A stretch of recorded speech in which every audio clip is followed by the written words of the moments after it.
Smith could be a one-on-none. He shoots. He scores! Riley Smith, Knights lead it 3-2, but 7 to go in the third. A breakaway for Riley Smith. Off to the races on the left side. The lefty beats Hellebuck, and the Knights are back on top. Dropping the puck. Eakin wins it again to the corner. Schmidt smacks it around behind. Starboards with 2, with 1. It's all over. Vegas wins it 3-2, and they lead the series 3-1. Yeah, it's not a dream. It's happening in real life. Once again last night, hear the Winnipeg Jets talking about it after the game. 9 times out of 10, we win that game. What else? We've been the better team over the last 5 periods. It was another one, and it's, yep. And now you need to win 3 in a row against the Vegas Golden Knights if you want to keep your season alive. They came into this series favored for sure. I think, was this not the consensus, Laura, that it was going to be different this time? It was the LA Kings. Well, the Kings aren't that good. The Sharks are good, but they're not that good. They're not the Predators. They're not the Jets. And then it was, well, now it's the Jets. The Jets are going to bring these guys down to earth. They're going to cut these guys down to size. That was sort of, I'm sure there were people who picked Vegas, but still, that was the consensus, wasn't it? Yeah. Oh, absolutely. I agree with you. And even after game 1, they had that disastrous first period, Vegas, I mean. And so people wrote them off right away. They're like, okay, this is it. Like, this is how it's supposed to shake out. This is how it is going to happen. Like, really, the Jets are the better team, so there's no reason why they shouldn't win this series. And to be honest, I was kind of torn because I believe that, but Vegas has been proving to surprise everybody this whole year. So I'm not disappointed to see the result, but I am quite a bit surprised that they are up 3-1 now, and they're 1 win away from the Stanley Cup final. It is, it's an amazing, and just an incredible story that gets better every single week that we get back together here to talk about it. And it's been going on all year long. And if you are a longtime listener of the show or a regular listener of the show, you know that it took me until, I guess, the playoffs to not think that the Vegas Golden Knights were a bubble that was about to burst. That the bubble just keeps getting bigger and bigger and bigger. And at some point, it looks like maybe there's going to be a Stanley Cup in the middle of it. This is Hockey Primetime. I'm Conor McKenna with Laura Saba. I'm the host of the show. Laura is the producer of the show, putting together a lot of the content that you're going to hear for the next couple hours. And eventually, later on tonight, for some reason, a 7:15 start. There's got to be a horse race or something, right? That's the. Is it Preakness? I believe it is. Yeah, and maybe that's it. Yeah, our friend Stephen Wino is covering Preakness. Okay, so you got Seabiscuit or what's Secretariat? It's there Justify. You go. Justify. Justify's the one this year. No, you're right. Justify, not Justified. Justified, the TV show with the guy from The Shield and the guy from Deadwood. Justified, the very fast horse that they pump full of steroids and have run down the racetrack. So yes, welcome to the show. We're going to get deep into the Stanley Cup playoffs for the next, just about 2 hours or so, and look at both series that are ongoing. It's the Eastern Final that resumes tonight, in a game that you can listen to right here on Sirius XM NHL Network Radio. But this thing that's happening with the Vegas Golden Knights, when we think of the Stanley Cup playoffs and when we're watching the Stanley Cup playoffs, and especially when you look back at the Stanley Cup playoffs. You're like, wow, that was long. That took a long time. 2 months from sort of wire to wire. And then you think about what's going on with the Jets right now. And yes, it is a marathon. It's not a sprint. However, also, it can change in the blink of an eye, because when last we spoke, it was a completely different world. And now the Winnipeg Jets are facing the reality of elimination tomorrow night at home in front of the whiteout there in Winnipeg, when everything seems so good. They overcame the Preds. All they had to do was beat the Vegas Golden Knights. I got to stop. I'm calling them the Vegas Golden Knights. I feel like at some point we're not going to do that anymore. We're just going to call them the Knights, right? So I agree. I don't know. I'm going to try to train myself to get ahead of the curve on that, but it's not like Red Sox. There's a lot of a lot of syllables in Golden Knights, you know? Yeah, I agree. And I think some of us are already there, but for the most part, I keep hearing them called Vegas, which is great.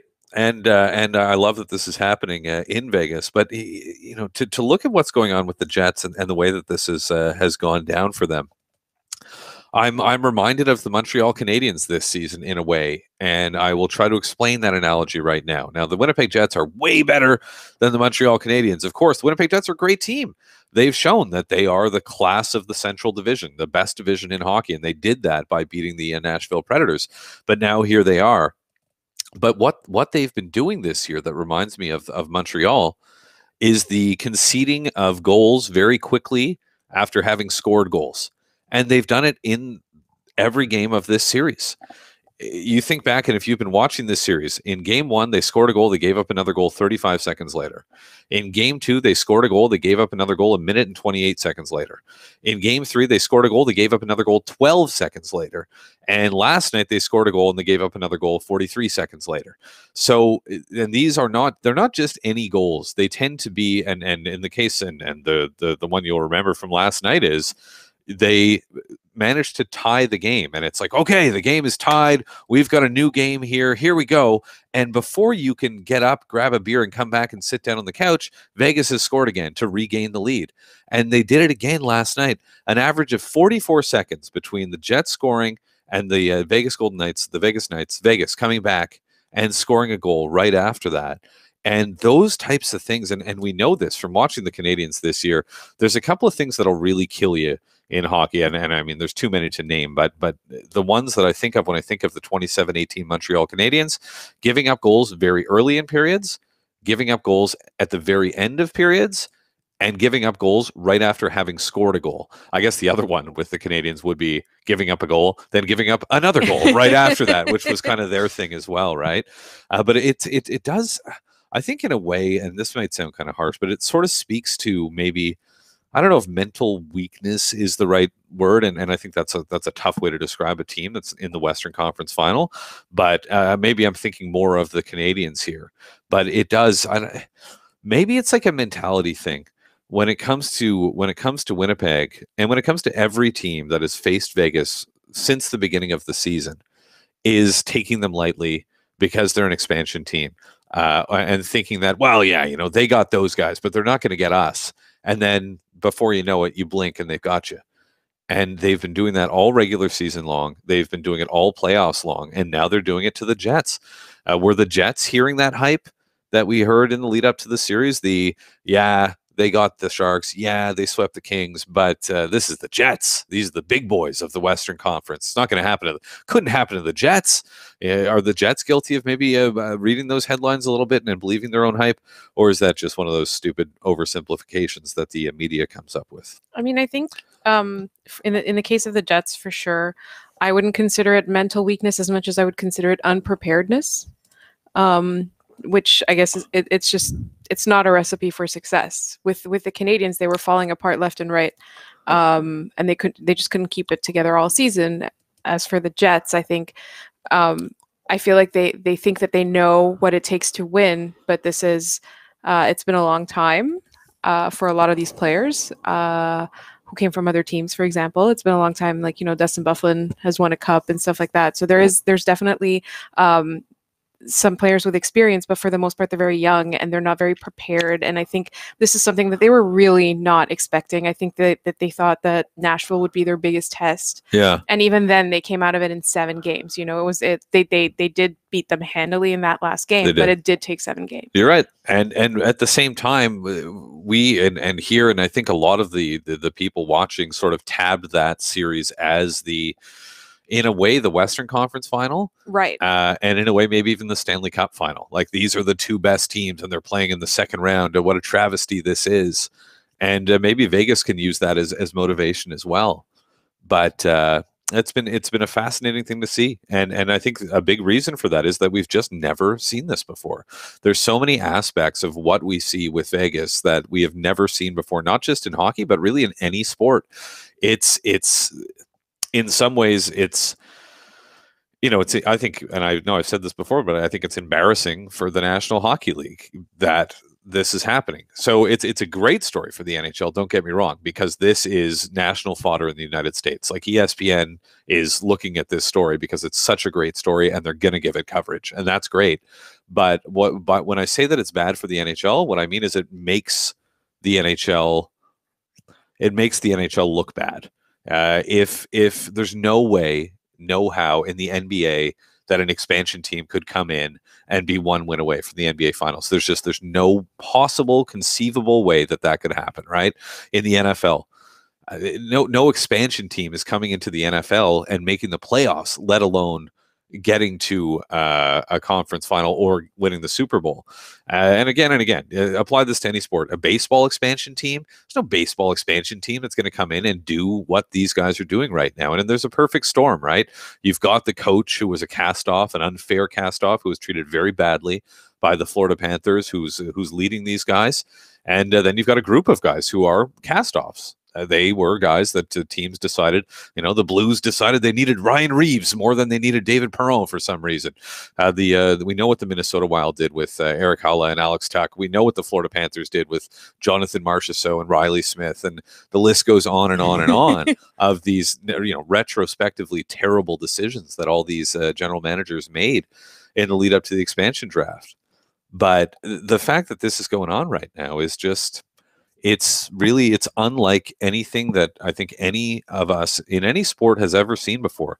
The closest thing you can come up with is Leicester City in the Premier League, Leicester City winning the Premier League a couple of years ago. And there are certainly some parallels there, but Leicester City is also not an expansion team. There's a club that had been in existence for a long, long time, and they've now sort of faded into obscurity. But we'll always remember that magical, well, if you care about the Premier League, we'll always remember that magical season of a couple of years ago. I mean, I think in that case, you drew a really great parallel, because even in that case, a lot of people that I know, like, they're sports fans, but they're not really interested in the Premier League or, football at all, were all of a sudden jumping on this bandwagon and getting excited for those fans. And so I think, like, the parallel that you do with the Vegas Golden Knights, like, there's going to be a lot of bandwagon jumpers. And I think the challenge for Vegas is going to be how they keep that fan momentum, that attention momentum going. But it's a full-on, we'll cross that bridge when we get to it situation too, right? Because they're riding the wave right now, and they should enjoy it. Oh, of course. But I think if you're a long-suffering fan of whatever team, insert team here, chances are, if you're listening right now, you're a fan of an NHL team. Chances are, in the last decade, your team has never been within a win of the Stanley Cup Final. And yet here these Vegas fans are experiencing things that people wait a lifetime for. When was the last time the Leafs were a win away from a Stanley Cup Final? Not in my lifetime. Oh no, they're 93. 93, they were a win away from the Stanley Cup Final. So that was 25 years ago. Right. So 25 years ago was the last time the Leafs were this close. Leafs! The Toronto Maple Leafs are arguably the most iconic franchise in the NHL. So how are you feeling as a lifetime Leafs fan, watching Vegas fans who a year ago didn't know what hockey was, now watching their team do what the Knights are doing right now? It's just crazy. It's an amazing thing, and you can't, unless you're a Jets fan, and I feel for you guys out there in Winnipeg, unless you're a Jets fan, you can't help but sort of just sit back and enjoy the show. It's an amazing thing, and we all get to watch it. It's been a pretty decent second round. The Tampa Bay Lightning have certainly made a series of it there against the Washington Capitals. Are the Caps going to win another game in this series? You know what? I watched that game, that last game between them. Tampa Bay did not play well in the second period, and I think the Caps ran into a really good goalie at that moment. Even people were talking about how it's shades of Halak again. Yeah. So I do believe that the Caps can win. Will they win is a completely different story. We'll find out. We'll talk to Ben Raby, who's the host of the Capitals broadcast on the Capitals radio network. Does it feel any different than the many collapses of years past for the Ovechkin era Capitals? Some would say yes. We'll see what Ben has to say about it. But let's get a Lightning perspective next. Bryan Burns covers the Lightning for TampaBayLightning.com. And we're going to talk Lightning with him next. Is this a full-on momentum shift? Is this series completely flipped around? We'll find out what Bryan Burns thinks about that next. This is Hockey Primetime. We're with you until 3 o'clock Eastern Time this afternoon. And you can always find our podcasts at hockeyprimetime.com. Past episodes, highlights, lowlights, and all the rest of it. So Bryan Burns is next. We're talking Lightning right around the corner on Hockey Primetime.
It's 2-2, but it doesn't really feel like 2-2, does it?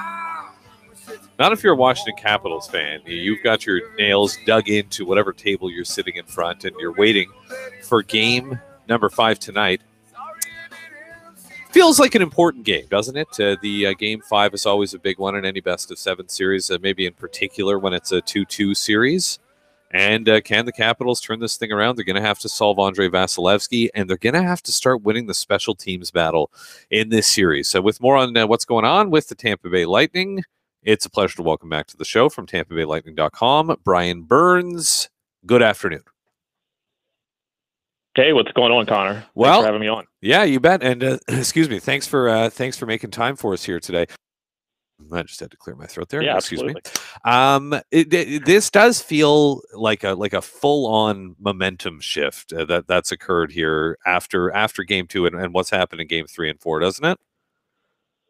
Yeah, absolutely. And I think the Lightning were pretty disappointed in how they started this series, especially having those first 2 games at home and getting outscored 10-4 and looking like they were in danger of getting swept after those first 2 games. I mean, Washington was just playing unreal hockey, and the Lightning were looking like a shell of themselves from the first 2 rounds against New Jersey and Boston. And I think they took a little bit of time to regroup. The Lightning did between games 2 and 3. They looked at the video and saw a couple things that had concerned them from the first 2 games that maybe they could fix. And I think primarily that was mostly on the forecheck, which had been so effective in the final 3 games of that Boston series, and was really just neutralized in games 1 and 2. And I think they were able to figure out a couple different ways that they were able to get get an advantage on their forecheck again. And you saw that in game 3, they were able to create some turnovers in the Washington end, and that led to some really good scoring chances. And a little bit again in game 4. Although, Washington has to feel like they let one slip away there in game 4, the way they dominated that second period. We're just able to get the 1 goal, weren't able to really, ever take the lead in that second period, and then kind of let things slip away from them in the third. And another thing that we saw really change, and this was a big story in the lead up to the series as well, was the special teams. We know that both teams have incredible power plays, and with all that firepower there to be reckoned with. But the Lightning penalty kill, was this going to be the story here? Their inability to kill off and stop that Washington power play. In the first couple of games, they were not able to do that. The power play for the Capitals was dominant. What have the guys said about what they've done differently? What's changed, and the fact that they appear to have figured out a way to stop Washington with the man advantage? Yeah, I mean, if you look at the last 2 games, and the Lightning are 7 for 7 in games 3 and 4 combined on the penalty kill. And if you look at both of those games, what they've been doing is basically just shadowing Ovechkin and not really letting him get the puck, and taking away that left circle one-timer that he's been known for throughout his career. And they're giving time and space to Kuznetsov. They're letting him have the puck, and then they're just trying to take away some of those passing lanes, some of those familiar passes that he's been able to make throughout his career.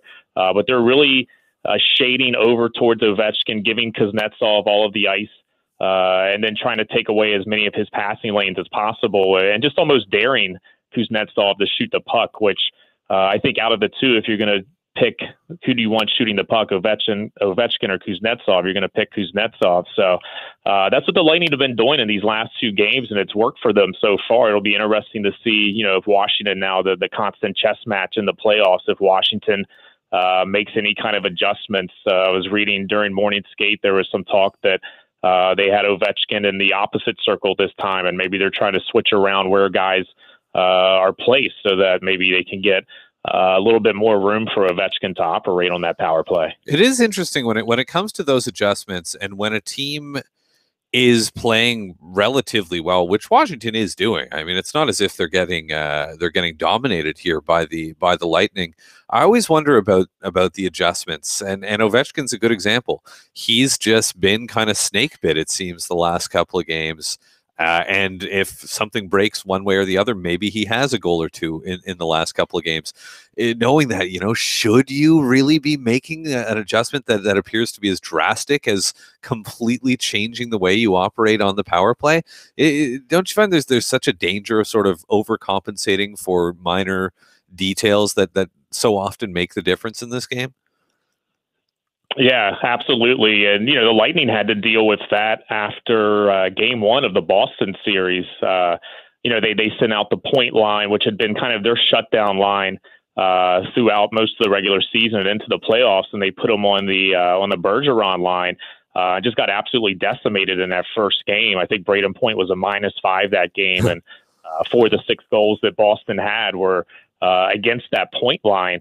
And there were a lot of questions. Is John Cooper going to break this line up after one game? And he kept that group together. It's kind of you have the belief that these are the guys that have gotten you there. They've gotten you to this point. You can't just erase everything after one game. And he went back to that group in game 2, and they had a much better performance and were kind of the difference in that game. And then they became the difference in the series throughout, and helped Tampa Bay win the next 4 games and beat Boston in 5. And they asked Cooper after game 2, was there ever any thought about breaking up that point line, maybe trying to go with another group of guys that could try to shut down that Bergeron line? And he said, absolutely no way, that these were the guys that we've tasked with shutting those guys down. And they've been that group for us all year. And we had complete confidence that they were going to be able, to rectify the situation from game 1 and get it done. So, yeah, it does become a case of, is there an overreaction to what happens in one game?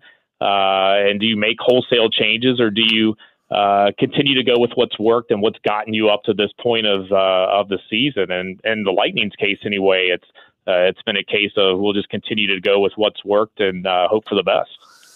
And this series has been typical of what we've seen a lot in the Stanley Cup playoffs this year, which is that home ice is not only not an advantage, it appears to be a disadvantage. Home teams are losing much more than road teams are in the Stanley Cup playoffs. In this series, this has been the case. The home team has lost every single game so far. I don't think any of us knows for sure. I know that you've got your boots on the ground. You're talking to the guys that are playing in these games on a regular basis, Brian.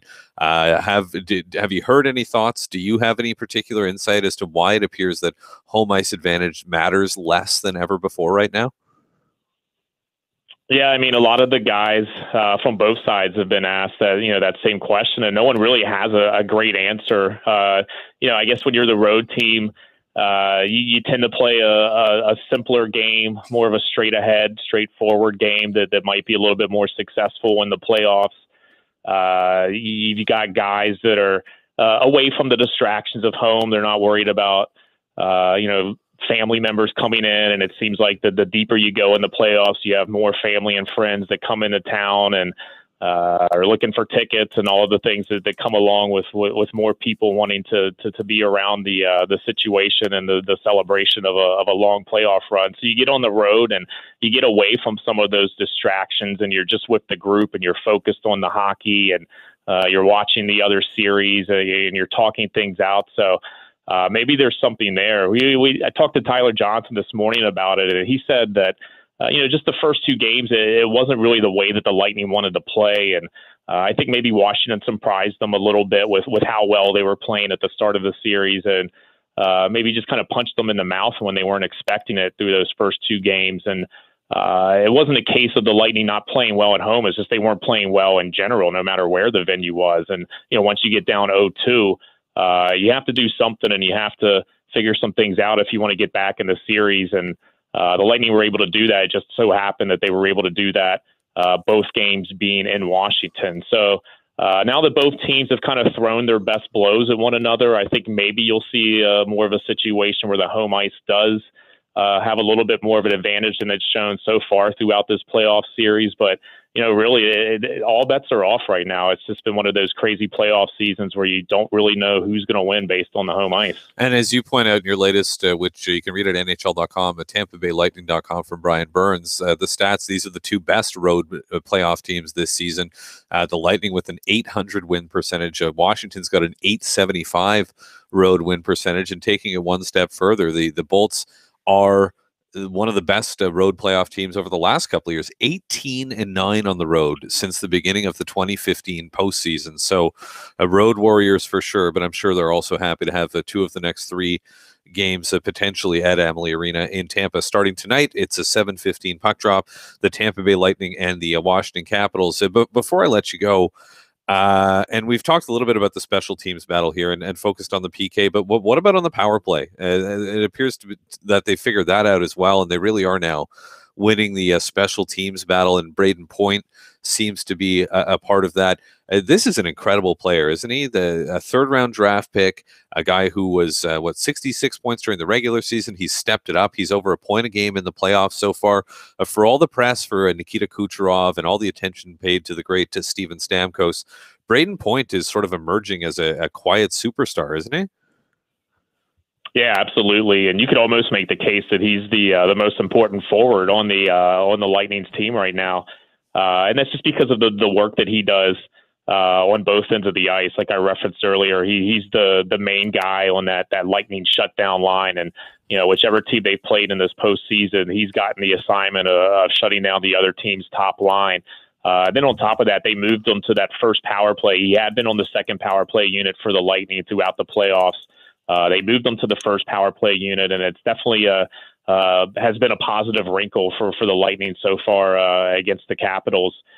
Just having him in the slot, he's a little bit more of a quick passer, a guy who kind of sees things one or two passes ahead of everybody else, and had a great pass over to Steven Stamkos in Game 4 that gave the Lightning a 2-1 advantage. And Steven Stamkos has scored a power play goal in 4 consecutive games, and it's no coincidence that Braden Point has been on the ice for all 4 of those power play goals since moving up to that first power play unit. And he's also one of the best penalty killers for the Lightning during this really all season. He's been that one of those guys that just is tenacious in the way that he goes after killing penalties. He's a puck hound. He really does a little bit of everything for the Lightning, and he's a fun guy to watch. If you're watching tonight's game, just kind of keep track of where he goes on the ice. He goes all over the place, and he's every time he's out there, he's heavily involved in the play, and he's hard to take the puck off of his stick. He's a really fun player to watch. And this team is, speaking of third round picks, and just one more, just a little bit out of left field for you here. I'm looking at the depth chart and I see 3 third round picks in the top 9 of this organization, and they've all been selected by Tampa. Granted, Alex Killorn before the Steve Yzerman regime, all the way back in 2007. But looking at those guys, Andre Palat, 7th round draft pick, and every team seems to have a story or two like this, but I'd hazard that it's very unusual for a team to have 3 third round draft picks in their top 9 the way the Lightning do. What's the story behind their success in the draft, especially in later rounds, from your perspective? Yeah, I mean, just since I've been here, it really seems like the Lightning GM, Steve Yzerman, he really values those second and third round picks. He thinks that's where you can really get a great player beyond what you're able to get in the first round. That, in the first round, you're going to get, 10 to 12 or a handful of really legitimate elite potential players. And then beyond that, from picks 13 all the way through the end of the third round, maybe even into the fourth.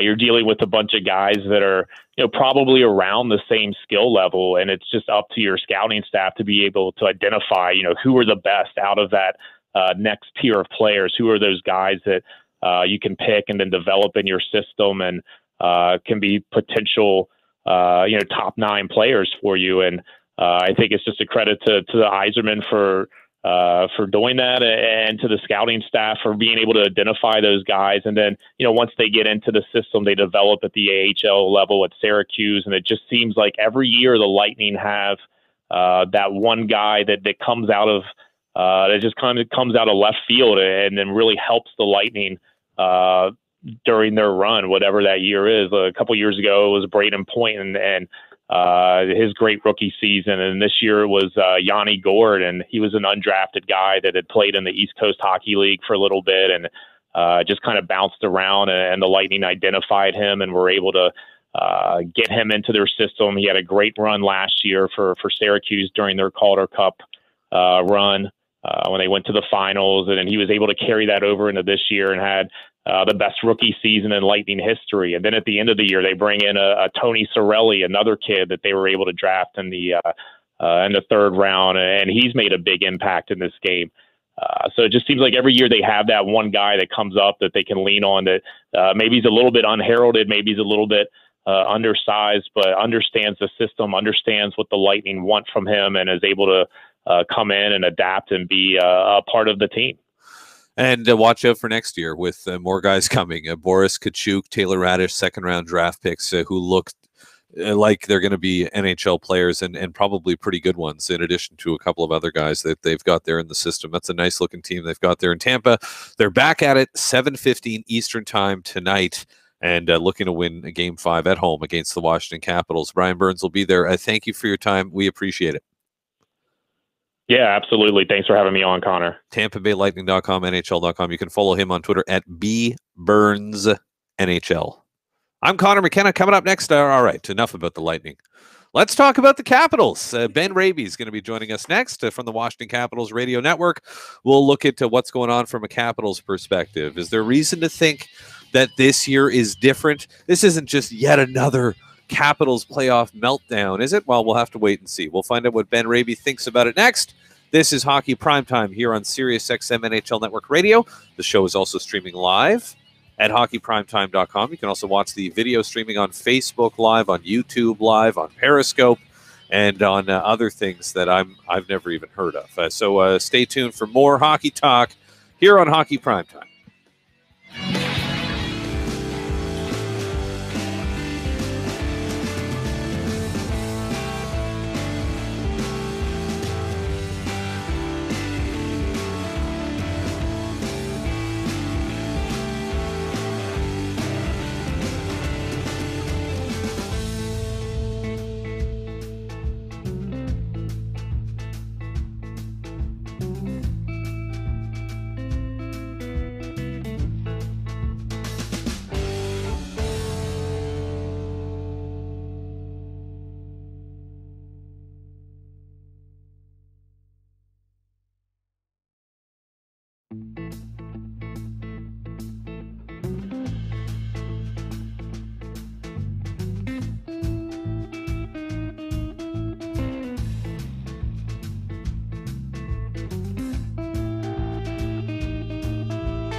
Stanley Cup playoffs.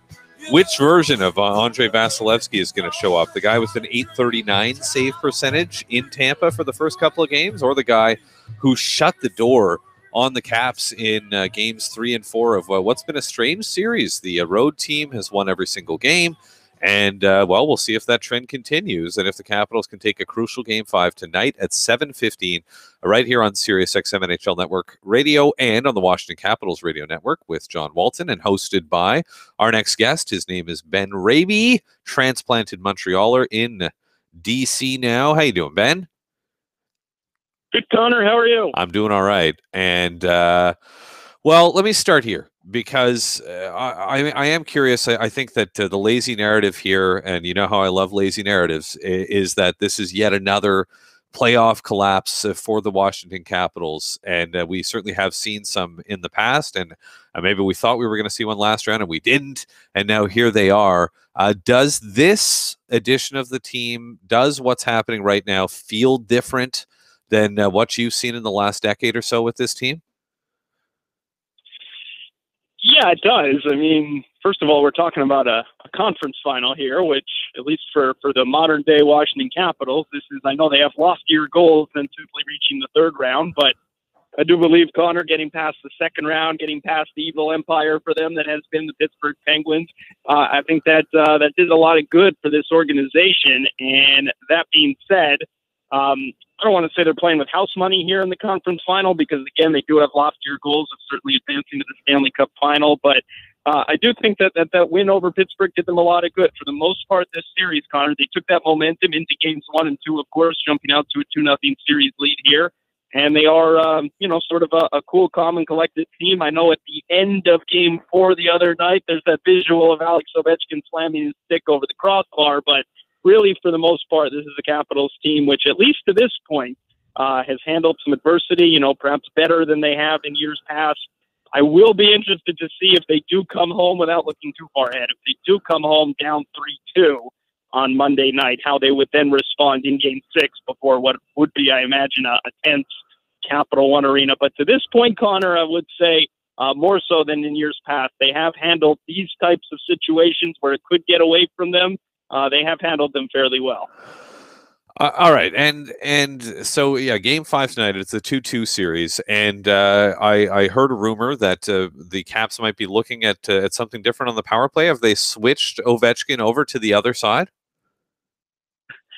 No, I think I'm not sure if you are being sarcastic. They had a different look today at the morning skate, pretty extreme looks, but just done, I guess, trying to keep that cool, calm, and collected mentality, trying to keep it loose today. But no, we got confirmation after the fact, not to read a whole lot into wholesale changes from a power play unit, which has been among the league's best for many years in the Alex Ovechkin era. The reason maybe why we're even talking about it is, of course, 0 for 7 in games 3 and 4 on home ice. But no, I would think the bread and butter that has been their number one power play unit will remain as we have seen it over the past few years coming into play tonight. Well, that's good, and it's funny you should say that about. I don't know if you're being sarcastic because people say that to me all the time, but I was not being sarcastic. Like I had heard that earlier today, and of course, I mean, I'm not following this series as closely as you are.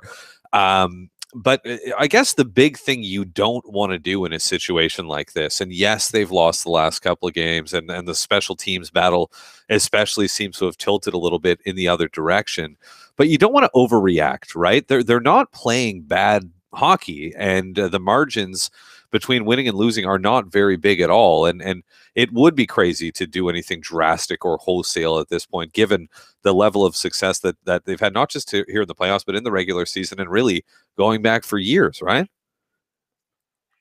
Yeah, no, exactly, and that's why I wouldn't expect wholesale changes. I do think one thing to keep an eye on tonight is the Capitals, after going 0 for 4 on the power play in Game 4 the other night. And 0 for 4, by the way, it was a full 8 minutes. It wasn't as if any of these power play opportunities were, cut short because of a penalty of their own. They were 0 for 4 the full 8 minutes, the man advantage at the time they had. They couldn't take advantage of.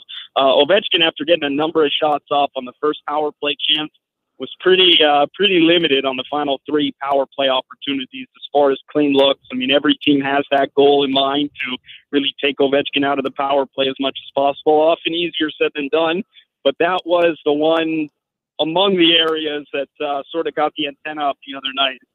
Tampa Bay was really able to limit Ovechkin on their final 3 power play chances. So whether they work to create some more openings for Ovechkin tonight, the Capitals, or if it potentially comes to TJ Oshie working in the slot or John Carlson from the point, maybe they do have to consider other trigger-happy options as far as getting to this Tampa Bay penalty kill, which for much of the year was an Achilles heel for Tampa Bay. Hasn't been the case so far, at least the past 2 games in the season final. Although in the first couple of games, they looked terrible, the Tampa penalty kill. But you're right about that last game. Was it 3 power plays in the first period for the Caps? And the fact that they weren't able to convert on any of them seemed to be, and especially in retrospect, maybe a little bit of a harbinger of what we saw there. And I guess the other thing, too, is I remember, and I'll think about one power play in particular earlier in this series. I think it was in Game 2, and it was right after that Kucherov goal was disallowed, and they had 7 seconds on the clock.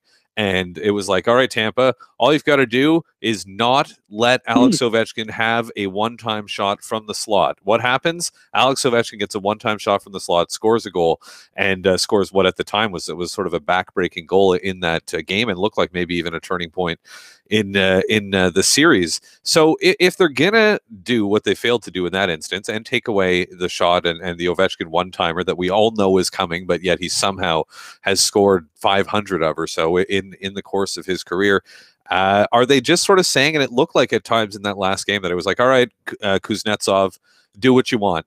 We'll let you beat us. And he just sort of was unable to do it. He has to do more with the chances that he's getting right now, doesn't he?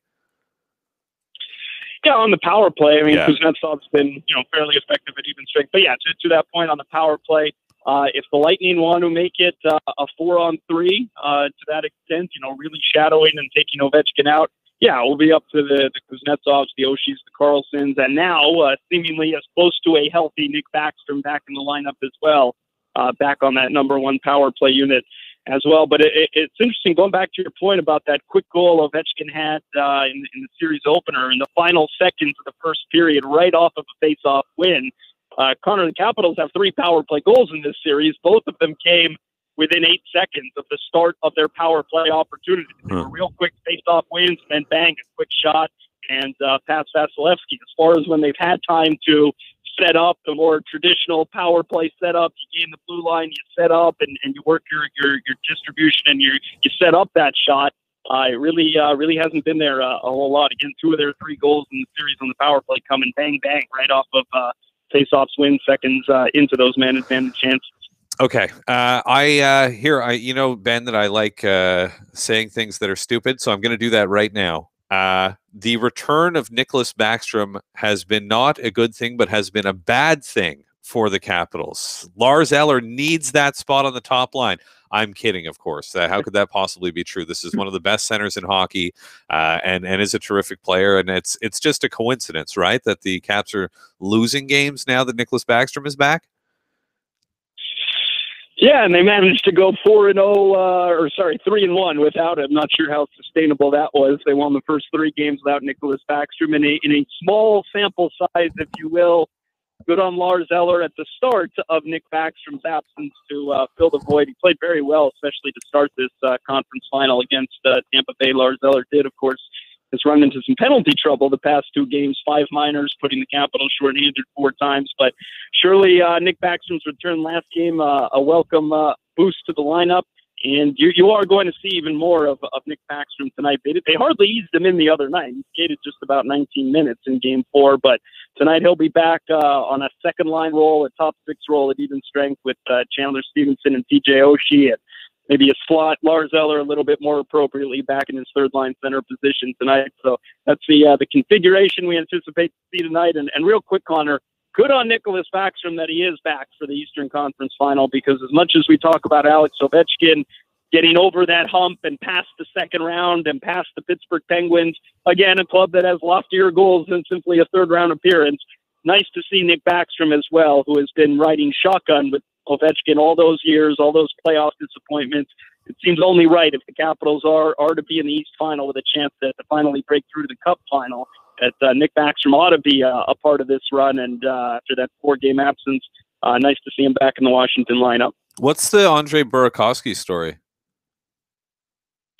Hasn't been playing very well here in the conference final. Should mention he missed 10 games with an upper body injury earlier in the postseason. So, kind of trying to pick up the pace here, trying to get back in the lineup in Game 1 of the East Final, maybe prove challenging for him, because he never did seem quite right the first 4 games of this East Final. And it's not the time of year where you could wait for a guy patiently to get his timing back. And after 4 games in the lineup here in the East Final, Burakovsky will sit tonight as a healthy scratch. Wow. Alex Chason getting back in. All right. Well, it's going to be fun to see how this thing plays out. Do you know why the game's at 7:15? It's immediately following your Preakness coverage on NBC. Right. Yes, we've got to lead in programming, Connor. We have to accommodate those juiced up horses, of course. All right, Ben, thank you for your time, man. I appreciate it. Enjoy. Likewise, Connor. Thank you. There's Ben Raby, the host of the Washington Capitals Radio Network broadcasts. in addition to other duties and part of the Washington Capitals radio network with the great John Walton and others. All right, so coming up next, the Montreal Canadiens have made what appears to be another positive move this week.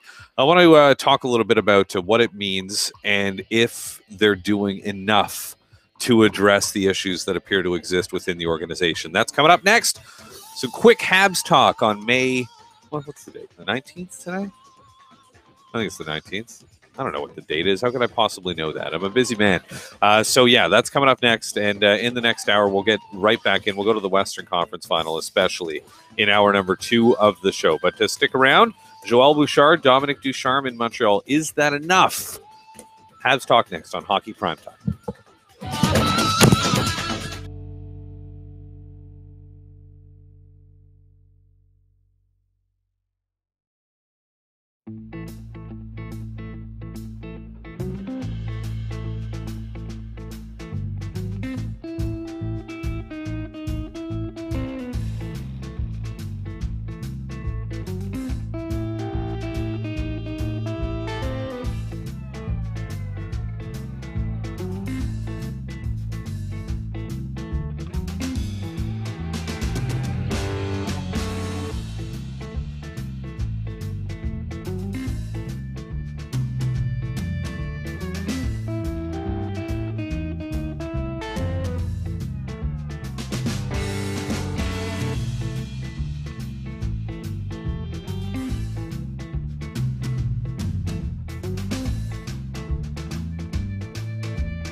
Season for the Canadiens this year, but that was an example of a highlight reel save from Carey Price against the Tampa Bay Lightning and one of the better games the Habs played all year long. Welcome back. This is Hockey Primetime. I'm Conor McKenna, the host of the show, with you until 3 o'clock Eastern Time. And as always, you can listen to the show live at hockeyprimetime.com. You can also find old segments and episodes of the show at that address as well. www.hockeyprimetime.com. I'm Conor McKenna with Laura Saba. Laura's the producer of the show, and I'm the host. And I wanted to talk about what's happening with the Canadiens right now and why I'm slightly concerned about what's going on. Is this just window dressing, or are we seeing actual changes made to the organization? Now, bear with me. This week, the Canadiens announced and confirmed the worst-kept secret in the city of Montreal that Joël Bouchard was going to be the head coach of their American Hockey League team. This came on the heels of Dominic Ducharme being hired as one of Claude Julien's assistants. So Ducharme joins the NHL coaching staff, and Bouchard, who just had the Blainville Boisbriand Armada, the Quebec Major Junior Hockey League team, in the finals in that league, and they were within a win of taking the championship, or I guess they were within 2 wins of winning the championship in that league. A guy's done really well. He's turned that into a really good organization there in the last couple of years. He co-owns the team. And it really is a guy who's very well respected, a guy who's on Hockey Canada's radar, in addition to Dominic Ducharme. These are guys with great credentials, excellent track records, and they'd be good hires for any team in the NHL. But particularly for the Canadians, who need to have those French-speaking guys who are candidates to eventually be head coaches in the National Hockey League. But I heard something that kind of concerned me when this happened, and in the midst of all this good news, and that was Marc Bergevin saying that the Canadians are not going to have an American Hockey League general manager this year, and that he had, for all intents and purposes, sort of been the de facto general manager of the team for the last couple of years. Now, I'll make a joke here and say that perhaps now we have the explanation for why the Laval Rocket have been a laughingstock in the AHL for years, and that's that Marc Bergevin turns out to have been the general manager of that team. But in all seriousness, good teams in the NHL have AHL general managers. This is the modern National Hockey League. 1 minute. And what Bergevin said about Bouchard was, well, we're not going to make Bouchard the general manager. He's got enough on his plate as the coach of the team. Now, just apply that same logic to Marc Bergevin. He's got enough on his plate as the GM of another team. Exactly. And let's focus on the NHL. Think about Kyle Dubas, the Leafs general manager. He was the GM of the Marlies for years. Julien Brisebois in Syracuse with the Tampa Bay Lightning. Good teams have AHL general managers, and that's okay. It's nothing to be ashamed of. I don't understand why they wouldn't do that, why they wouldn't hire a GM or have a GM of that team. That's it for hour number 1. Hour number 2, though, is right around the corner. Let's talk about the Western Conference Final. We'll talk Winnipeg Jets with Scott Billeck. We'll go around the playoffs with Pete Blackburn. Hour number 2 is next. This is Hockey Primetime on Sirius XM NHL Network Radio and streaming live at hockeyprimetime.com.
Visa defense. Tanev forced around behind. To the right wing. Bufflin shakes the drive, and it's a breakaway. Here comes Smith. Could be a one-on-none. He shoots. He scores! Riley Smith Knights lead at 3-2 with 7 to go in the third. A breakaway for Riley Smith. Off to the races on the left side. The lefty beats Hellebuck, and the Knights are back on top. Dropping the puck. Eakin wins it again to the corner. Schmidt smacks it around behind. Carboards with 2, with 1. And it's all over. Vegas wins it 3-2. And Scott's on the line. 3 games to 1. Yeah, highlights from Dale Talon's nightmare, a.k.a. the Western Conference Final. Riley Smith with a massive goal. Jonathan Marchessault's been, in some ways, the story of that series so far.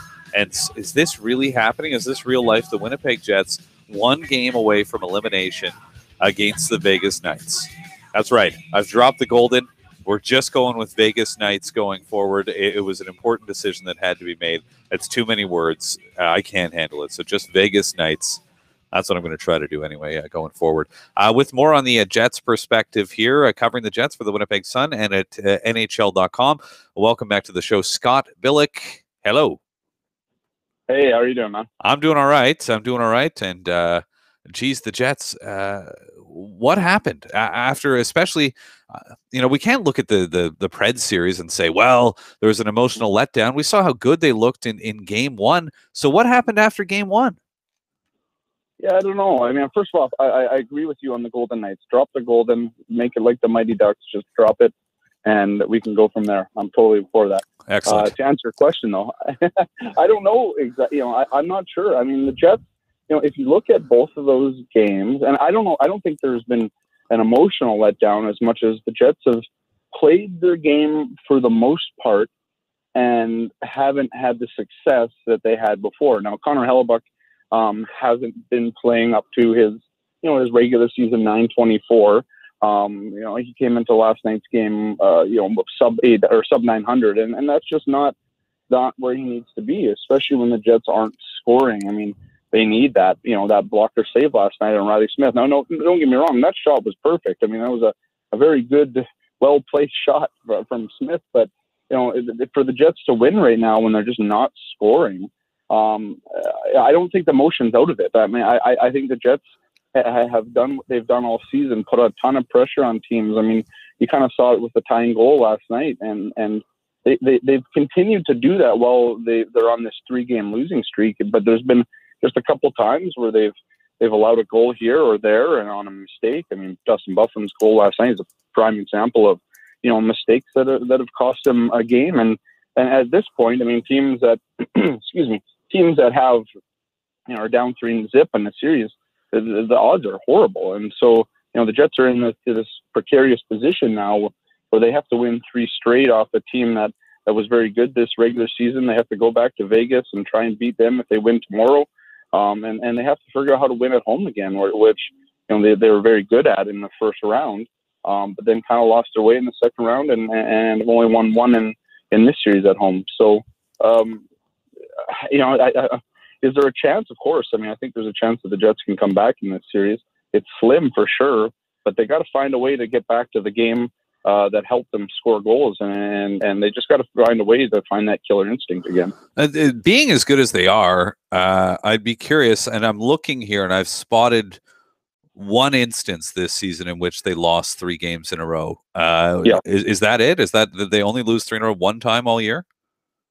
I think so, and they were 0-2-1. I think they lost one of those games, and I think it was overtime. Yeah. I mean, they were very good this year at stopping the bleeding at 2 games. Whether and the one series, when you lose 3 straight, well, whatever. I mean, every team is going to do that.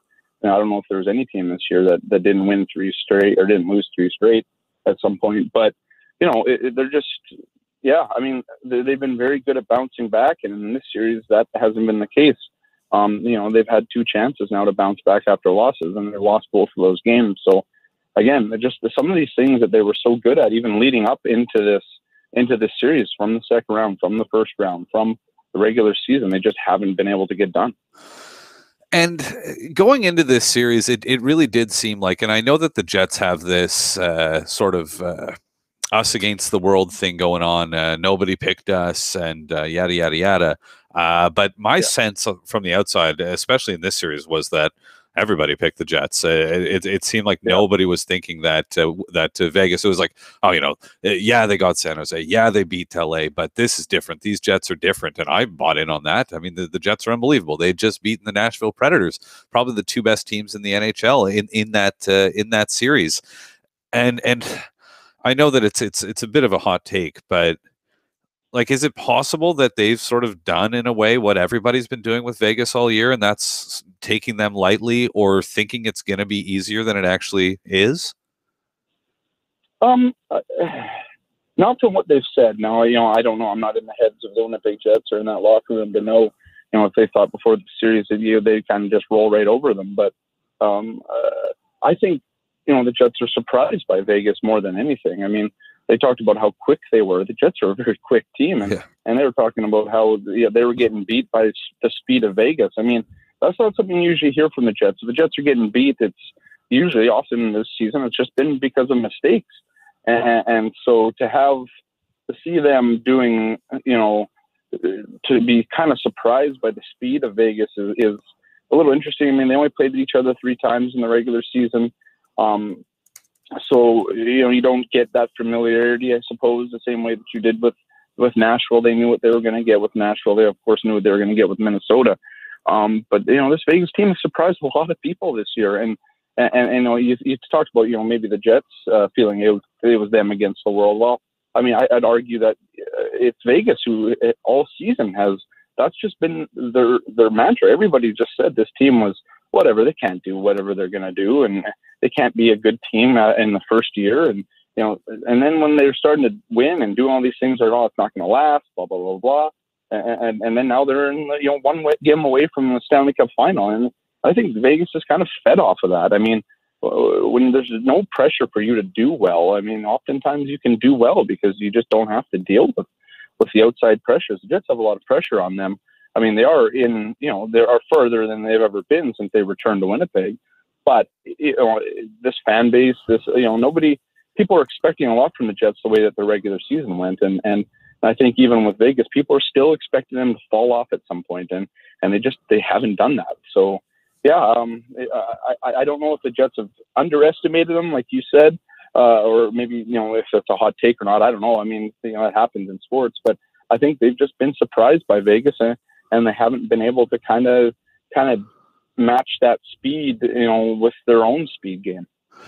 And those devastating quick goals are such a story, aren't they, Scott, in this series? There in the last 4 games, I have it written down here, an average of 44 seconds between goals, 35 seconds in the first one, 1 minute 28 seconds in the second game, 12 seconds in the third game, 43 seconds last night. And these are goals that are scored rapidly after the Jets have just scored. Those are devastating, not just for morale, but with the stakes being as high as they are right now, isn't it? Yeah, I think so, and especially after those goals obviously compound on themselves.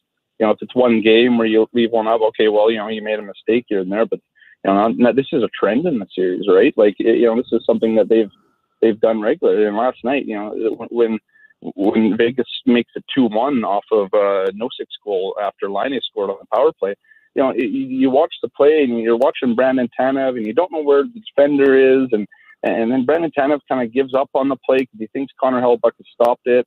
But then Hellebuyck drops the puck, and Nosik's able to, or they're able to get the puck back in front on the wraparound, and then score. And it's just, what happened? Like, why was there this breakdown, and why are the Jets doing these things? It's very weird, to see this, because usually when they had the lead this year, they were able to batten down the hatches and close out games and be a very good defensive team. And Vegas, again, they go and they go and they go, and it's the opposite of that mantra in sports where defense wins championships. I mean, for them, it's just all offense. Their offense is their best defense, and their speed is their best defense, and all that stuff. And yeah, I don't know. Those are very interesting statistics on how quickly the Jets have kind of coughed up the lead again after they've come back to tie a game. And that obviously is something that needs to get slashed before the next game, and they have to. There's a lot of things the Jets need to do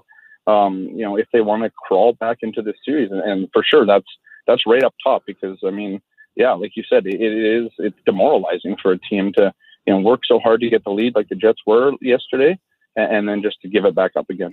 It's incredible how it keeps happening too. Like every game, it's kind of like, all right, you're watching and the Jets are coming on and they're building towards something, and then it pays off. They get the goal and you're like, all right, tie game, time to go grab a beer. And by the time I'm back on the couch, Vegas has already taken back the lead or tied the game or whatever it is that they're doing. So yeah, again and again and again, and it's a must-win Game 5 at Winnipeg tomorrow afternoon.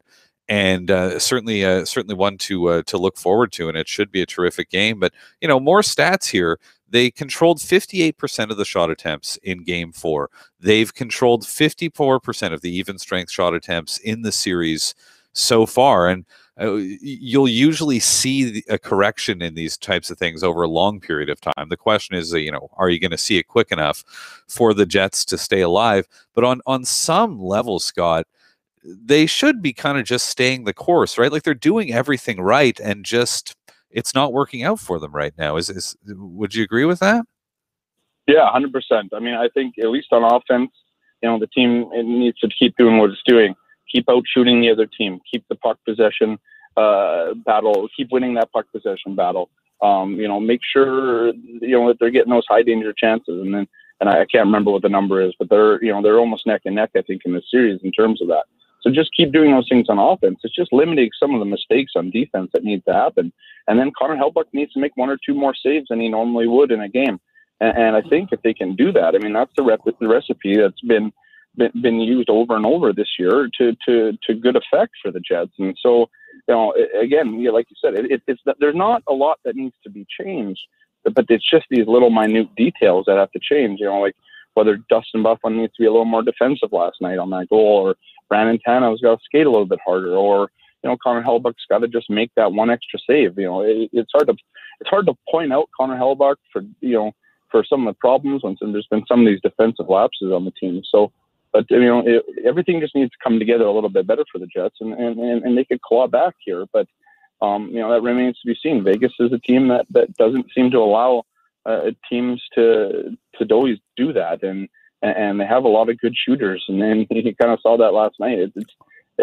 So yeah, I don't know. I mean, I just think stay the course on offense and fix the game a little bit on defense and in goal, and they have a good shot. I mean, each one of these games is one game at a time. It's a best of three at this point, for the Jets. Now they got not a best three. They got to win 3 straight now. So it's just, they have to take one game at a time and figure out how to, win that game, and then figure out how to go from there if they can.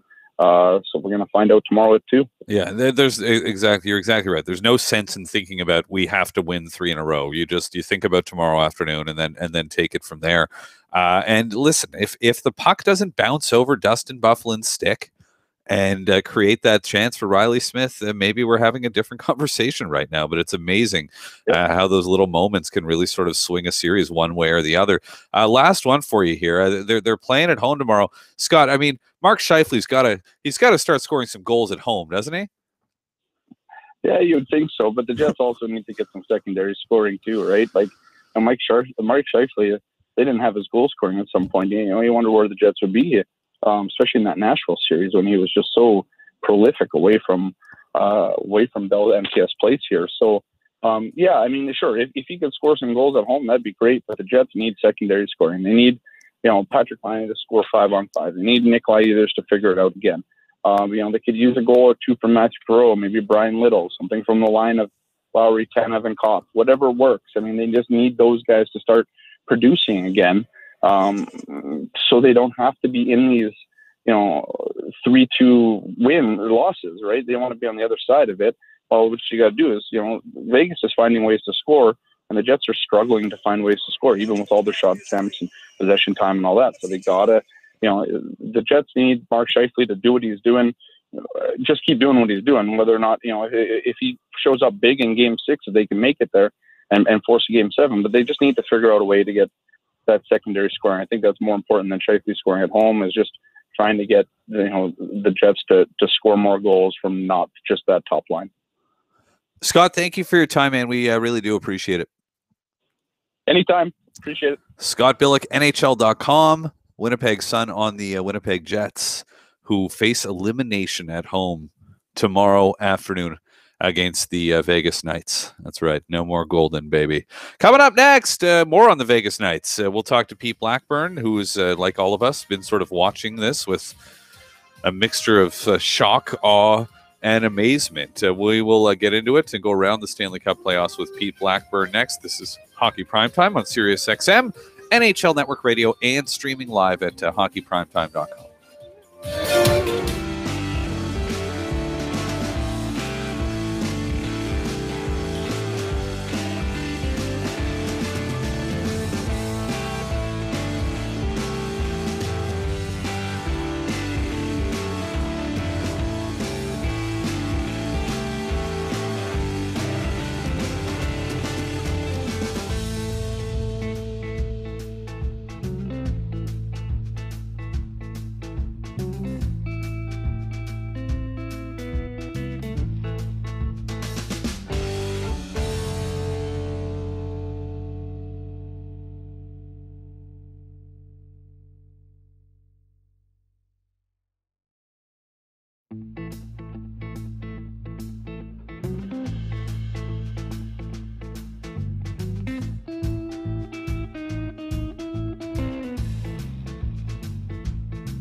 Myers to the right. There's a shot. Stopped. Rebound knocked away.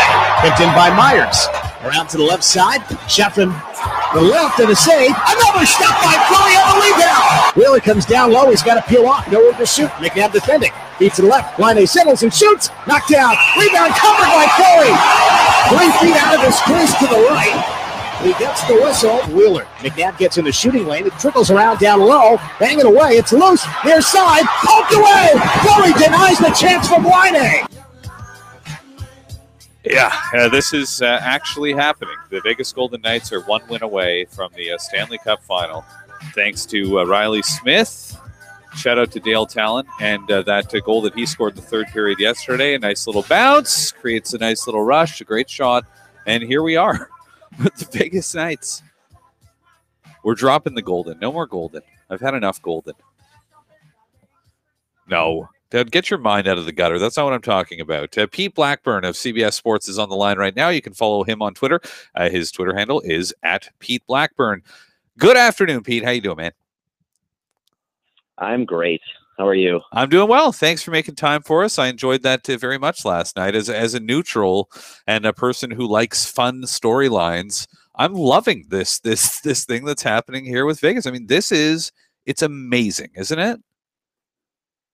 Yeah, it is the stupidest thing in the world. I love it and I hate it at the exact same time.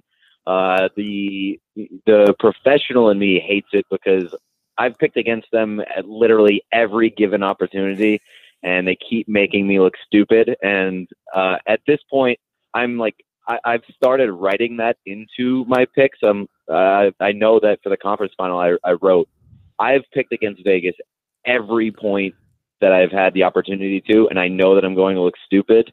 But I'm going to do it. I'm already in too deep. So here we are again. I look stupid again.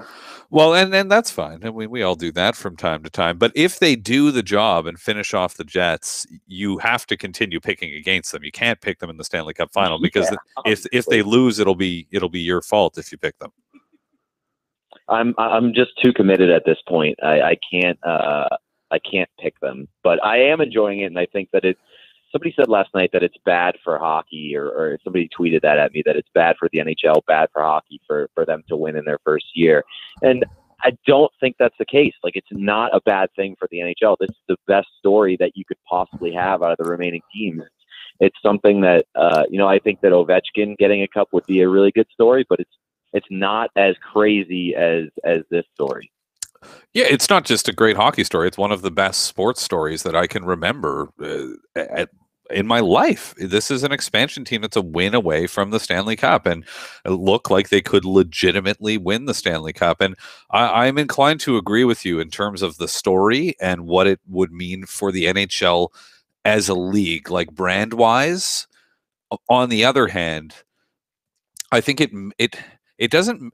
Well, it makes the NHL look bad, I would say, in the sense that it makes general managers, it makes other general managers look bad. This guy had a couple of months to throw this team together with a bunch of table scraps, rejects, and the rest of it. And despite the fact that people want to pretend that they had some crazy advantage, literally nobody saw this coming. But it does. It makes NHL executives look bad on a number of levels. It makes the guys who let a lot of these players go look bad, and the GMs who handled the expansion draft so poorly. But it's also, what do you tell your owner if you're a GM and he's like, oh, so your 5-year plan, eh? And we're still out of the playoffs. Meanwhile, this dude had a couple of months and he's about to make the Stanley Cup final. Yeah, and I hate I think the thing that bothers me the most is how the narrative has kind of shifted throughout the season, and now so many people are on the fence that the NHL has gifted the Golden Knights a championship caliber roster in their first year, and that's why that's insane. Everybody looked at this team at the beginning of the year and was like, not for me. Throw it in the garbage. This team is going to be lucky to get 80 points, and now it's a gift. Their roster was a gift, and because they're playing well. And it's like, if you thought this team was gifted a championship caliber roster, you probably should have bet on them with a 300-1 odds at the beginning of the year or whatever they had. And if you did that, you wouldn't be complaining right now because you'd be in line to be pretty rich. But yeah, I do agree that it does make other general managers look bad. I mean, I just envision Dale Talon watching this playoffs with like his head in a microwave the entire time. But like that's not the NHL's fault. Nobody forced these general managers into making bad deals and overthinking it. And I think that's what happened. A lot of these guys overthought it. That's for sure. And I expect that they'll learn. Many of them will learn from their mistakes. At least you'd hope that they will when it comes to Seattle next year. But it's remarkable sort of how just everything has come together in this instance. But I guess one of my favorite things about it, and there's so many things that I love about the Vegas Golden Knights and what they're doing, but it is how even George McPhee it's not like George McPhee was telling everybody, oh no, just you wait, we're going to be amazing. Like, his plan was to be bad. He was going to flip all those guys at the trade deadline, all those older veteran, very good players, guys like James Neal, David Perron, and the rest of them. But then they were good, and then they kept being good. Gerard Gallant himself has admitted he didn't think they were going to keep being this good. Everybody, including literally the guy who put the team together, thought that they were not going to be good. But it kind of like exposes the randomness and absurdity that is building a team in the National Hockey League. That on some level, it kind of exposes the fact that these guys kind of don't know what they're doing and are flying by the seat of their pants. Yeah, and I mean, I don't think that this is something that is going to be replicated, even with Seattle. I mean, you look at what happened, and it's sort of like a perfect storm. You mentioned they didn't see it coming. I don't think anybody saw Fleury having the year that he's having. I mean, he definitely had a nice little comeback story in the playoffs, but did anybody really expect him to be the absolute monster that he is? I don't think anybody expected a Wild Bill Karlsson to score 40 goals. There's just so many random factors at play here, and I just don't see it being replicated. It's just an absolute perfect storm this year. Yeah, it's really, really cool. It's just they're not there yet, but the Jets have to win 3 in a row. I think Vegas lost 3 in a row once all season long. Meanwhile, the Jets had only lost 3 in a row once all year long, and they just lost 3 games in a row. So who knows what's going to happen? But no, the series has been good. The hockey has been good, and the story is fantastic. And where do they go from here? Who cares, right? A buddy of mine was saying last night, he's like, yeah, wait until 2 years from now. We'll see what these fans are all about. And it's like, why on earth would you worry about that right now? It's worth it. There's so many cases of people just like not refusing to enjoy this or take it for what it's worth. Like, this is a spectacular thing that is happening right now, and people are just looking for every reason to be miserable about it, and that's insane to me. I mean, I get certain fan bases being like, oh, you have to suffer and you have to do this and this and this, and that's just bitterness talking. And like, I understand that, and like, I think that that's going to come eventually for Vegas. But I'm enjoying the absolute absurdity of what's happening right now. Do you think that if Vegas wins the Stanley Cup, Marc-Andre Fleury would then have 4 Stanley Cup rings? Although, to be fair, he was sort of the starting goaltender for 2 of those. And he's had some awful playoffs in the past, but he's been in the league a long time. He's racked up a hell of a lot of wins this year. Do you think of him as being a Hockey Hall of Famer? Not really. I mean, I guess you could make the argument of it just based off the wins and cups alone. But I mean, it's tough to bring the cups in when he was the backup for 2 of them. And I know that he had, he was a significant portion of last year's. But he doesn't strike me as a Hall of Famer. And when I think about his body of work, I mean, he's a very good goalie. But Hall of Famer, I think that's a stretch, at least to me. Yeah, no, I think the same thing. Like, and it's also the 4 Stanley Cup rings thing is like, yeah, but like, he was the backup for 2 of those Stanley Cups. I realize he has a ring, but yeah. And I also think like the ring argument in hockey is kind of it's easier for a goalie because that's the biggest individually driven part of hockey. But I mean, like, are you going to say that Alex Ovechkin doesn't belong in the Hall of Fame because he doesn't have a ring? I think that gets overblown sometimes. I think we have this here. Our version of this in Montreal is talking about jersey retirements since the Canadians don't win Stanley Cups anymore. Can you have your jersey retired by the Canadians if you've never won a Stanley Cup? And a lot of people say no, right? Because if you look at some of the guys up there have like, one guy's like 11 Stanley Cups, Henri Richard, but everybody who has a jersey retired by the Canadians, and there's a lot of them, has won the Stanley Cup. And what a lot of fans say, especially older fans, is like, you literally cannot have your number retired if you haven't won a cup. And it's like Andrei Markov, one of the greatest defensemen in franchise history by the standards of almost any organization, would have his jersey retired, but no, he didn't win the Stanley Cup, so he can't have his jersey retired. Carey Price is probably going to retire with every goaltending record that this franchise has, but at the rate things are going, he won't have a Stanley Cup ring, so he can't have his jersey number retired. It's a weird thing to sort of lord these team accomplishments that are largely the result of the people who built the team, and sort of pin somebody's legacy or evaluate somebody's legacy based on that. It is one of the more unfair things in hockey. And it's funny because like so many of those people who champion hockey as like the ultimate team sport will then turn around and be the same people that say that try to discredit a person's career or his accomplishments because he didn't win a cup. So I just think that's funny. Yeah, no, I mean, that's to be honest with you, Pete, that's why I don't take you seriously, is because you don't have any rings.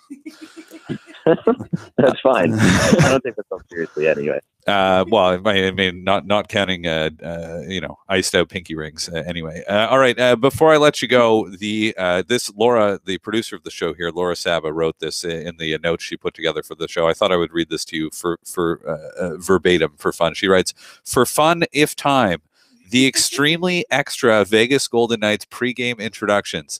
Does Pete have any ideas on how they can keep topping themselves these playoffs and beyond? How amazing are the Vegas Golden Knights intros?" They are the most extra thing in the world. And at first I was like, oh, this is an embarrassment. This is a joke. But like, the more I think about it, it is absolutely hilarious, and it's absolutely perfect with it being Vegas. Like, I don't know if that works in any other market where it's just kind of cringeworthy, but the fact that it's Vegas and they're going super campy and super just like over the top, I think that it's perfect. And like, I embrace the fact that a non-traditional market is taking non-traditional approaches to like their intros and just making it a spectacle. And so I give them credit for that, and I know that it's something that they've done intentionally. My favorite thing, my buddy texted me on this was Wednesday night at just after 9:00 Eastern when they were doing their Game 3 intro, and they've got that jet being projected on the ice, and then the jet is shooting like lasers at the Knight, and then the jet tries to like take off and fly into him and ends up like splitting in two and crashing into the boards. And my friend texted me, I swear to you, he goes, I hope you just saw that at the Vegas game. What disrespect to the Royal Canadian Air Force. I don't know if he was being serious or not. I don't know, but it was definitely. I wrote about that ceremony, and I was like, I cannot wait. I jokingly wrote, I cannot wait for the backlash. This is like insensitive to plane crashes, and I'm.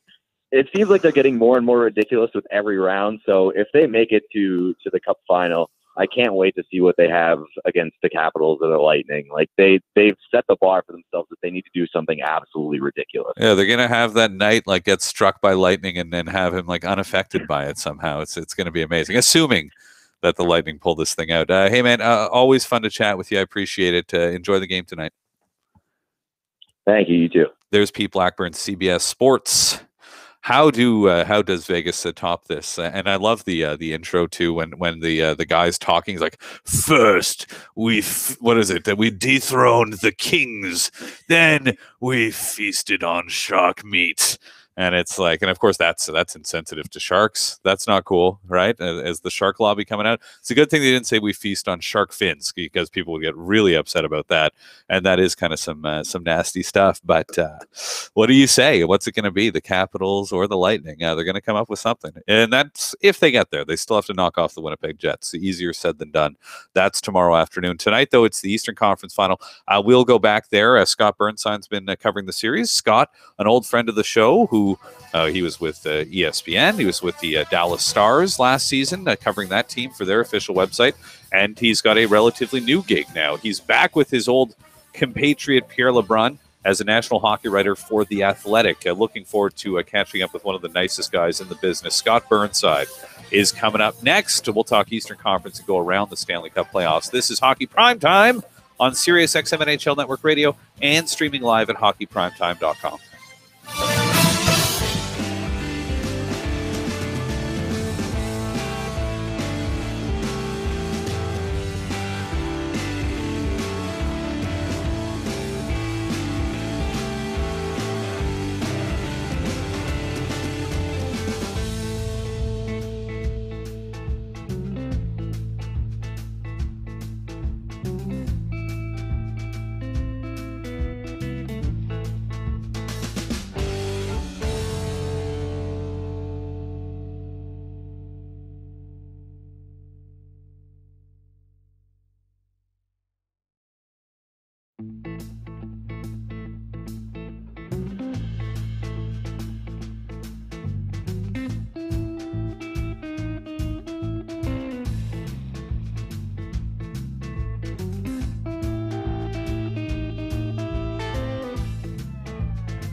and a series in the Eastern Conference Final with two teams that have yet to win on the road. At Amalie Arena at 7:15 Eastern Time is your official start time tonight for the Tampa Bay Lightning and the Washington Capitals. Our next guest is covering that series, and it is a pleasure to welcome him back to the show now with the Athletic, Scott Burnside. Good afternoon. How are you? I'm doing very well. It's been nice to get back to Tampa. It rained the entire time we were in Washington. In fact, my hotel room flooded. So it was wow. It was nice to get back in. True story. And nice to get back to Tampa yesterday. Very hot and sunny. And you're absolutely right. We're going to find out at some point. It's hard to imagine that you could go an entire series without having any home team win a game. But having covered Nashville and Winnipeg last round, where 5 road teams won games in 2 of the hardest barns to play in the NHL. I guess nothing should surprise us, but certainly Capitals are hoping that this whole road thing continues tonight. So if we could just backtrack here for a second, did they put you in the basement suite or something? How does a hotel room flood?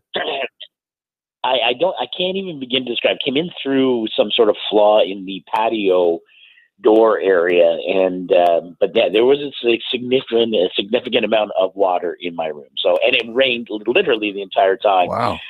For games 3 and 4 in Washington. So. Okay. It was miserable. So you mentioned it, Scott, and maybe it's you. Maybe this difficulty that teams are having on home ice is following you around, like the rain in Washington. You mentioned the stat: 5 home teams losing last round in that epic series between the Jets and the Preds, and now it's happening here in this series. In all seriousness, do you? And I've asked everybody about this today. Home teams are losing more than they're winning in the Stanley Cup playoffs, by a pretty significant margin, actually, this year overall. If you look at all the series, do you have any idea? Have you gained any insight from any of the players or coaches you've covered as to why this is more true now, seemingly, than ever before? Well, I have been. I've been talking to, both coaches who are involved in, actively in the playoffs. Certainly, Paul Maurice and Peter Laviolette I'm sure they grew tired of the line of questioning last series, and and Barry Trotz sort of joked about it before Game 4 and said, "Listen, we just have to pretend we're on the road." And I think it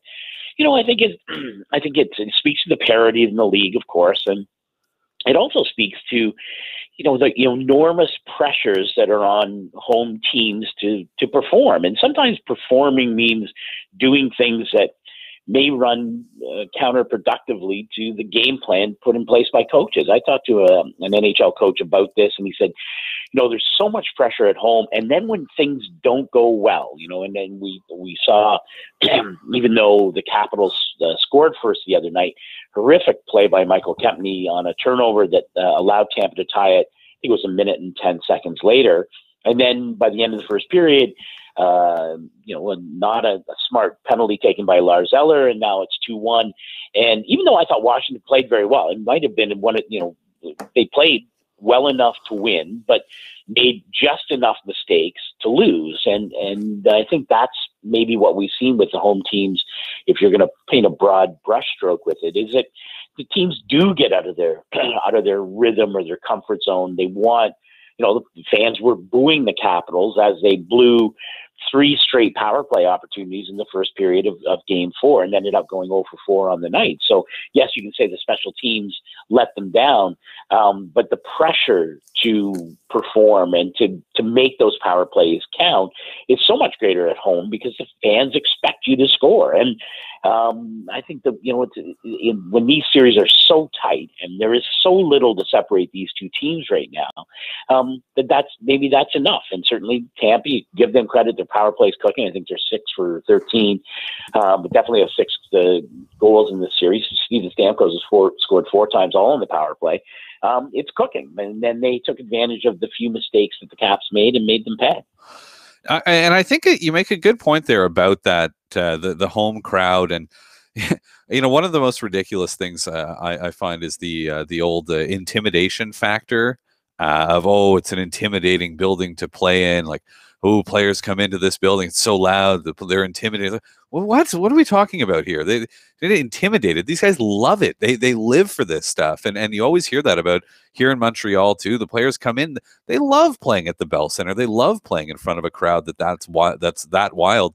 And I've seen it here, and I think we've probably seen it, especially in that series between Winnipeg and Nashville, those two crazy buildings that you mentioned there, Scott, is, yes, it's great to have a wild, crazy crowd, but that energy can be very quickly sort of turned against the home team, and you see that happen all the time. So especially when you've got a fan base that's been as beaten down over the years as the Capitals fans have been, it's almost like you're waiting for something bad to happen, and there's that sort of nervous energy in the building, right?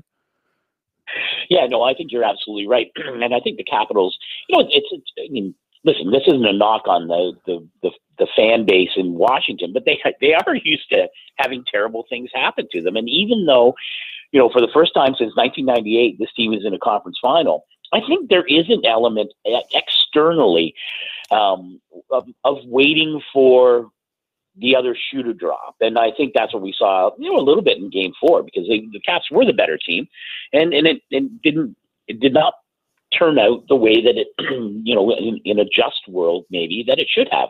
But that's the great thing about the playoffs. It's a great thing about, how these games, the ebbs and flows, not just within the series, but within the games themselves. So, but I don't think, I don't get any sense of that from the Capitals themselves. In fact, I was able to sit down and have a long chat with Barry Trotz yesterday, and I found that he's been sort of in a very interesting zen place all spring, and I think his players are in the same kind of place. Like, I don't get any sense of, the Caps going, well, guess we ran out of runway now, and it's going to be over. Like, they may not win tonight, they may not win this series, but I do think that there is a different quality about this Caps team, about being able to get over the kinds of hurdles that we saw. They started 0-2 against Columbus. They've blown a 2-game lead here against Tampa. But I don't get any sense of, people aren't, they're not up in arms. And it's going to be fascinating to see how the final, 2 or 3 games in this series plays out. The Athletic, it continues to give you more reasons to make that modest subscription fee worthwhile. One of the latest is the addition of Scott Burnside, who is our guest right now, to their national NHL staff, along with the likes of Pierre Lebrun and several other terrific writers, and in individual markets as well. And you can read Scott's latest on Tom Wilson of the Washington Capitals, the much reviled Tom Wilson of the Caps. What kind of a sense were you able to get of the guy in your time with him? Well, and having spoken to Tom at various points over the last 2 or 3 years, I've always been struck by how candid he is. He's quite he's thoughtful and well-spoken, all those kinds of things. And, it's been an interesting spring for him, of course. 3, monumental hits, Wenberg in the first round against Columbus, and then 2 against Pittsburgh, and Brian Dumoulin and Aston Reese.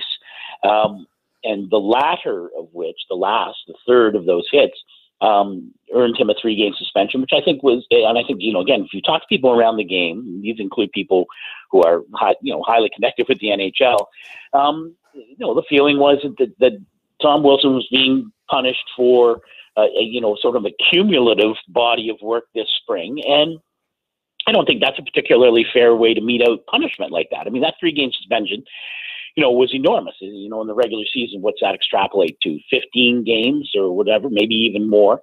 And for a hit of the 3, in my mind, was the most, I hate to use the, air quotes here, of a true hockey hit. Aston Reese saw Wilson coming, braced for the hit, unfortunately suffered a broken jaw. And again, talking to people who are familiar with the game and supplemental discipline, I think there was a feeling that Tom Wilson got the short end of the stick with that 3-game suspension.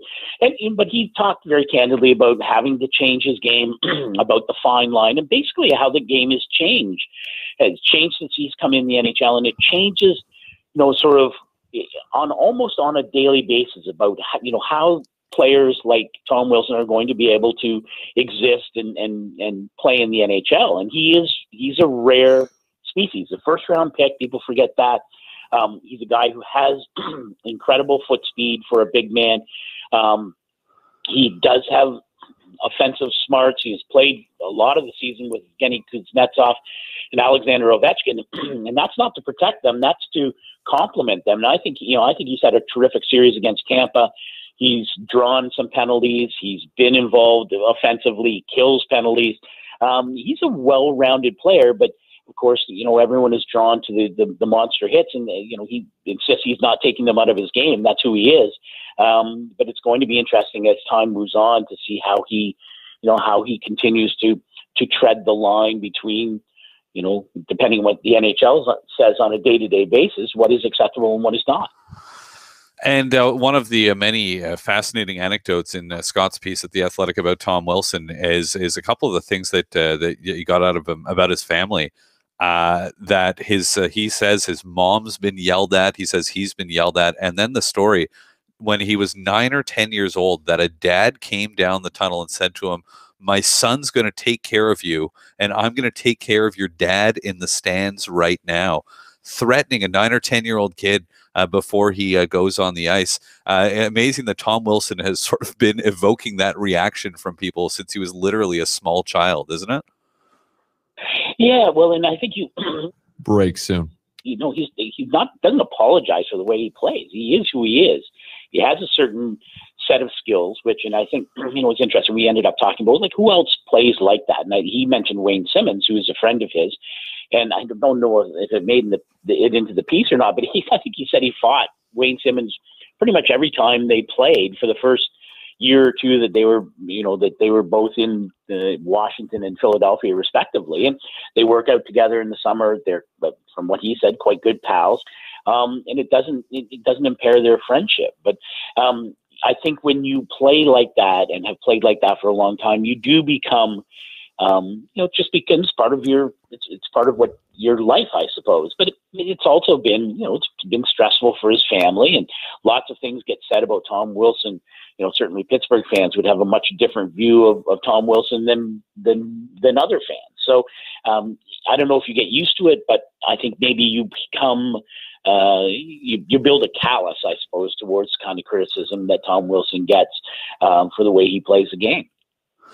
Imagine these hockey parents, just crazy stuff. Really a terrific piece there, Scott. So happy to be able to read your work there in The Athletic. It's been great so far. I'm looking forward to everything that's to come. Thanks for making time for us here today, and try to stay dry out there. Anytime. Call anytime. That is Scott Burnside now with The Athletic, along with Pierre LeBrun and others covering the National Hockey League, and really doing some of the best hockey writing that you'll read. I must say, it's one of the cool things was I subscribed to The Athletic when they introduced the Montreal. I wasn't going to do it until they did The Athletic Montreal, and then they did, and they're writing about hockey in French and in English, which is really cool. But the great thing is that since I subscribed, they've added tons more people all over the hockey world and in the world of sports at large, making me feel even better about the decision. Like, they're not paying me to say it. If you like reading about sports, you should be subscribing to The Athletic. Coming up next, looks like the New York Rangers have a new head coach. Who is this guy? And what's the Rangers offseason going to look like? Let's discuss that next and wrap things up. This is Hockey Primetime on SiriusXM NHL Network Radio and streaming live at hockeyprimetime.com.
Is it nice?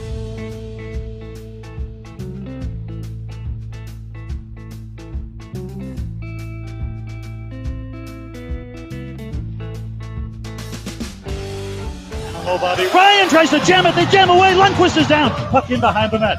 Nash trying to get it out. Here's another chance. Hoffman with a shot. Oh, what a save by Lundqvist. Zingle drops it back. Quick shot. Save is made. Stone. Another save. 2. Lundqvist is down. Somehow he finds the handle. Good. Oh, my heavens. I'm noticing a theme here. Are these like NHL 08 soundtrack songs? I might have the year wrong, but I've definitely heard some of the songs today in an NHL, an EA Sports NHL game. I'm almost 100% sure about that. I just don't know which one. They've had some pretty good ones over the years. So my name's Conor McKenna. This is Hockey Primetime. Laura Saba is the producer of the show. She's with me here right now. Laura, the New York Rangers. Yes. What's going on? The Boston Globe has reported that David Quinn of Boston University has told his family and his, I guess, the university that he will be accepting an offer from the Rangers for $2.5 million a year to be their head coach. Even the dollar amount. That's apparently. Interesting. Well, this is people are reporting, right? Okay. So the latest is Greg Wyshynski said that it's not finalized, but it's very likely to happen. Okay. So the positive reaction about this is that he's apparently really good at developing young players. And so that's a plus for him, which is something that people found fault with Alain Vigneault for. I think that's a reasonable criticism of Vigneault, who's a very accomplished and clearly a very respected head coach in the National Hockey League. So no official announcement from the Rangers, and we'll see. But this guy was the head coach of Boston University. Name is again? David Quinn. David Quinn. Okay. Yes. All right. It's kind of an interesting time right now for the New York Rangers, right? They had, I think, a pretty good trade deadline last year, made some significant moves. And they also sent that letter to the fans sort of saying like, hey, like we're going to be bad now. Be forewarned, and some commended them for it. Some people didn't like it. But is that the situation? They still have Ilya Kovalchuk. They still have Henrik Lundqvist. He's still good.